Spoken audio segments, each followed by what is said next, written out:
Hello, I'm Katie McManus, business strategist and leadership coach. Happy Sunday, everyone. Happy long weekend. I know for my US people and my UK people, US, we have Labor Day, UK, you have a bank holiday, which I don't know if you name your bank holidays. That's actually a question I'm curious about. So if you're tuning in from the UK, I'd love to hear the answer. Today, I want to talk about what it's like and what the process of being desperate for clients actually does to you and your business. Okay. So I'm going to be diving into this. This is day 4 of me going live every single day this month for 4 days in. I'm very excited for this. Just to let you know some housekeeping. So I am going live to the Facebooks, to LinkedIn, to YouTube, to Twitter. And I had some issues with the audio on LinkedIn yesterday. I reached out to StreamYard. They were having a ton of reports of bad audio to LinkedIn. So it is literally just a problem with LinkedIn. So if you're tuning in or if you're watching this later from LinkedIn, I highly recommend going to one of my other sources to watch this when I'm done. I should have done this when I was posting this, but too late. Oh, well. When I'm done, if I hear that there's the same audio problems today, then I will put the link for the other channels in the comments. You can go and watch it there. Okay. So let's dive into the topic. This is, when you are desperate for clients. Now, we all know how this feels, right? If you've started a business and you need to take clients to make money, there's that beginning stage where it just doesn't happen the way you expect. Okay. I can tell you this is hardest for my clients who come from a sales background. Okay. So say you sold cars in a previous career.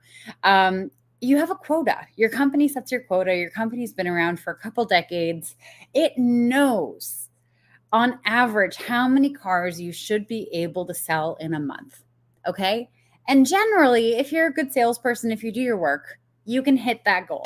You can hit that goal. You can make your bonus. Everything works out and you're happy at the end of the month. And then you do it all over again the next month and the next month and the next month and so on and so forth. That is for an existing business. Okay. If you are starting a business on your own, that consistency is not going to happen for a while. So if you're in those beginning stages, I just want you to take a deep breath with me right now. Okay. And let it go. Okay, the consistency will come as you build the habits of taking action. The only thing you can control right now in your business is the action you take, not the results you get. Okay, the action you take is the only thing that you can control. Okay, the action you take is also what you're thinking. Okay, the action you take is also the mental game. And one of the things that fucks up the mental game is being desperate for clients. Okay, so let's talk about that. So when you're desperate for clients, basically what happens is you are mentally all over the place. You are ready to settle for absolutely any client that stumbles through the door, who may or may not be perfect for you. You're so desperate for clients that sometimes you discount yourself, even though you know your work is worth more. You're so desperate for even the smallest amount of money to be coming in the door that you settle for clients that you know you shouldn't. Okay. Now, one of the things that happens very often for my clients or for people who are desperate for clients is they start falling for can-do-itis. Okay, they get can-do-itis, and it's a very deadly disease. It's one of the things that I work on with my clients so they can avoid it.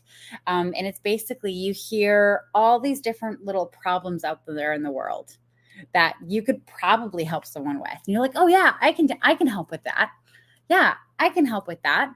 So say you're a carpenter who specializes in building decks for people. And it's just been a really slow year. And someone's like, you know what? Like, we need to build an extension on the house. The carpenter who specializes in building decks is going to say, oh, yeah, I can do that. Even though it's not their specialty, even though it's going to take them longer to do a project like that because they're not familiar with it. Okay. Even though they're worried that they might screw it up. Okay. So can-do-itis is one of the most dangerous things to our clients and to our businesses. Okay. So, but one of the things about can-do-itis is that it creates this inner confusion. Okay. It creates this inner confusion of like, what is it that I even do? Like, what is my business? How do I describe what I do? And let me tell you something, a confused buyer never buys, just like a confused seller never sells. So if you're confused about what you do, I guarantee you the world is confused about what you do as well, right? They're not sure how to utilize you. They're not sure how you are useful to them in their lives. Okay. So if you're in this swirl of I'm desperate for clients and yes, let me just like do whatever it is that I can do. And hi, Asher, welcome. Let me just do whatever I can do to get any money in. What you're actually creating is greater confusion out there in the world as to how you can help people. And that's one of the worst things you can do. It's going to make you getting clients that much harder because it's going to take people a little more mental energy and work to even understand what it is that you do. When you're desperate for clients, when you need those clients to come in, you actually need to become clearer on specifically what it is that you do and what you do not do. Okay. I'm a certified coach. I could literally coach on any topic out there. And yet I know that that creates confusion. So if someone comes to me and they're like, hey, Katie, I want career coaching, I say, you know what? That's not what I do. If someone comes to me and says, hey, Katie, I want dating coaching. Like, well, where were you 4 years ago? And that was my niche, because I started off as a dating coach and it didn't work. And I say, no, I'm sorry. Here's someone else you can go to. If you want to start a business, if you want to get clients, if you want to start making money doing work that you love, that is what I'm useful for. Okay. That very specific job. I'm not doing anything else. Okay. So you need to start getting more clear on what it is that you do for clients. Okay. The other side of this is if you're desperate for clients because you need the money, I bet you don't know exactly what's happening with your money. It's become a scary topic. It's become a place of your life or a part of your life that you've kind of sectioned off, kind of like that closet when you're a kid that you were pretty sure monsters were living in. Like you kind of stayed away from it. You didn't go and open the door. You didn't check it out. And if you did check it out, like it was really quick. Like you opened the door, like reached in, grabbed your scarf and then slammed it shut so that you couldn't see the monster in there. Right now, the less we know about stuff, the more fearful we become. So what you're actually creating by not looking at your money is greater fear about how you're actually like completely snowballing this mess of your life down the hill and how it's just going to get worse and worse and worse and worse. Okay. You need to get clear on what is happening with your money. And I know I say that like it's easy. And just the idea of logging into your bank account when your business is not being successful can make you want to vomit. I know I've been there. It's not a good feeling. But let me tell you something. Knowledge is power. And if you know exactly how much money you need to make it by, I have full faith that you're going to be able to make it. Okay. If you don't know, if you're not clear on how much money you need to make, Bishwanath, I hope I'm pronouncing your name correctly. Hi, welcome. If you're not clear on exactly how much money you're going to make, guess what? The universe isn't clear either. Your clients aren't clear either. Okay? You have to know exactly how much money you need to be making or you want to be making. One of the things that I crack up at, and it happens pretty much every single time when I'm on a call with a potential new client, I ask them, how much money do you want to make? I always get these two answers. And the first answer is like, oh, well, I would really like just be fine if I made, $40,000 a year and, I'd be able to like, afford my rent and maybe some electricity and some ramen noodles. And, I'd figure out healthcare somehow, blah. And then I'm like, okay, well, that's a shitty answer, right? Because that doesn't sound like a life. That doesn't sound like a life that I want to live. It doesn't sound like a life you want to live. How much money do you actually want to make so you can live a life that you really want. And then they get really quiet. They get really quiet and they're like, oh, well, I really want to make $150,000 a year, as if that is like out of the realm of possibility. Okay. It's not like you're saying you want to make $2 billion in 1 year. That's probably not going to happen, right? Unless you're incredibly lucky. I just have an eyelash in my eye. Excuse me. Um, but whatever number you start with as your goal is reverse engineerable. Okay, but we have to know what the number is before we can reverse engineer anything.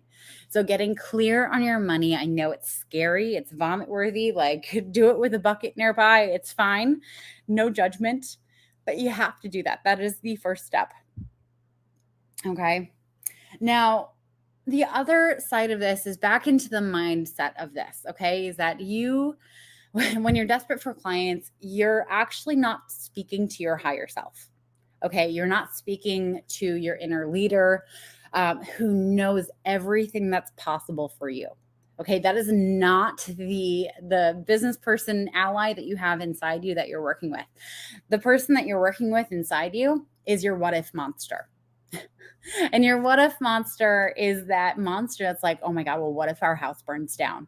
Like we'll lose everything. And what if the computer breaks? And what if a snake comes out of the toilet and bites our foot off?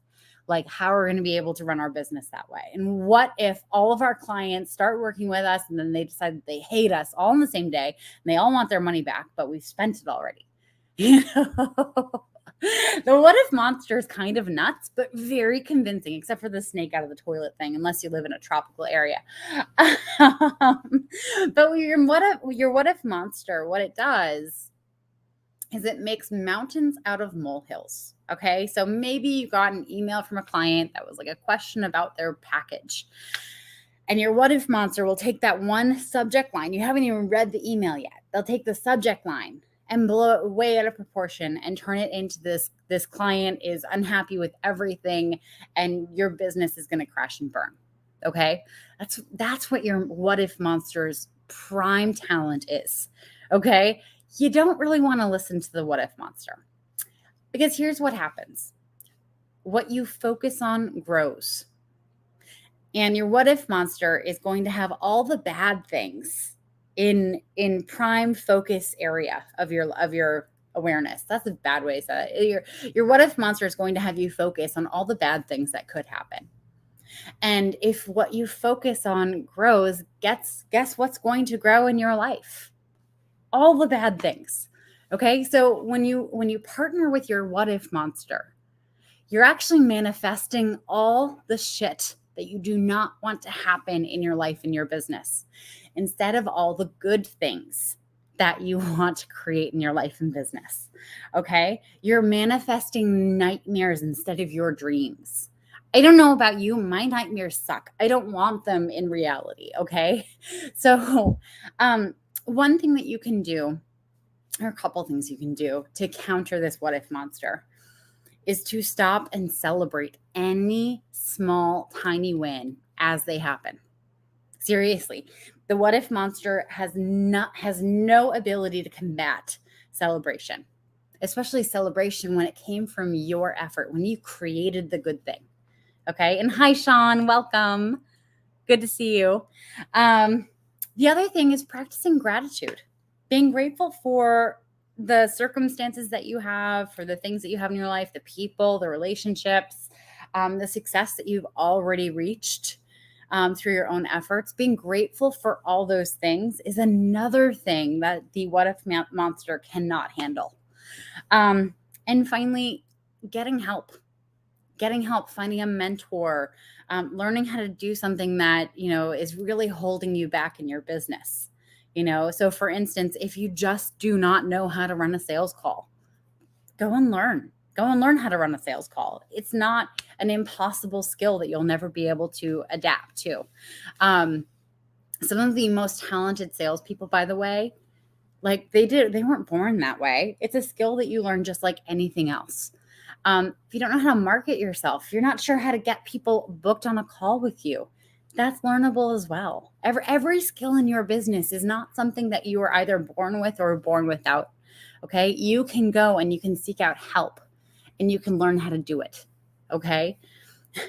So just want to call you out. If you're in this position of feeling desperate for clients, of not knowing what's next for you, of freaking out about money and if this was a good idea or not, or, is this just a huge embarrassment? Like, if you're in that position where people are asking you, how's your business going? And you're like, shit, like, do I give them the real answer or do I lie? I want you to take a deep breath. Okay. I want you to take a deep breath with me right now. Part of this is of your own making. You're letting your mindset fuck you up. Okay. And the good news about that is that if it is of your own making, you can change it. Okay. And also, you have the resources. You are creative beyond measure. You can work this out. You've survived life up until now. Okay. And I want you to think back to all the shit you've lived through, because I've lived through a lot. I know you've lived through a lot. If you got through that, you can get through this. Okay. And if you need help, if you're just struggling with one part of your business or a few parts, reach out to me, reach out to other resources that you have in your life and ask for help. Okay? Help is there for you when you are ready to take it. All right? But stop creating confusion in your mind, in your world. Stop with the can-do-itis. Stop not knowing how much money you want to make. And stop letting your what if monster manifest all the nightmares for you. Okay? Because we want your higher self, your inner leader, whatever you want to call it. We want you partnering with that part of yourself so that you can manifest things you really want. Okay? I believe in you. With that, happy Sunday. Happy long weekend to those of you who have a long weekend. I will be going live, like I said, every day for the month of September. And Lee, oh, of course, I'm so happy to hear that. Thanks for that feedback, Lee. Thank you for those of you who've joined Asher, Bijwanath, and I hope I'm pronouncing that correctly, Sean and Lee, of course. Can't wait to be going live with you tomorrow. And also, if there are any topics that you would like for me to talk about, then just put them in the comments or DM them to me. I'm happy to make this super interactive and go off of what you're looking for. Let me see, Asher. So well timed because I'm taking time to refocus and goal set. Yes. I love that. Love hearing that you're refocusing. Even the most successful businesses need to take a beat, refocus, and make sure that they are dialed into who they want to serve and what they want to accomplish. So let me see, Sean, as they say, when the what if monster appears, who you're going to call Monster Busters. I didn't know that was a saying, but thanks, Sean. Anyway, I release you back to your Sunday. Thank you for joining. I'm Katie McManus, business strategist and leadership coach. Have a wonderful weekend, and I will see you tomorrow. Mwah.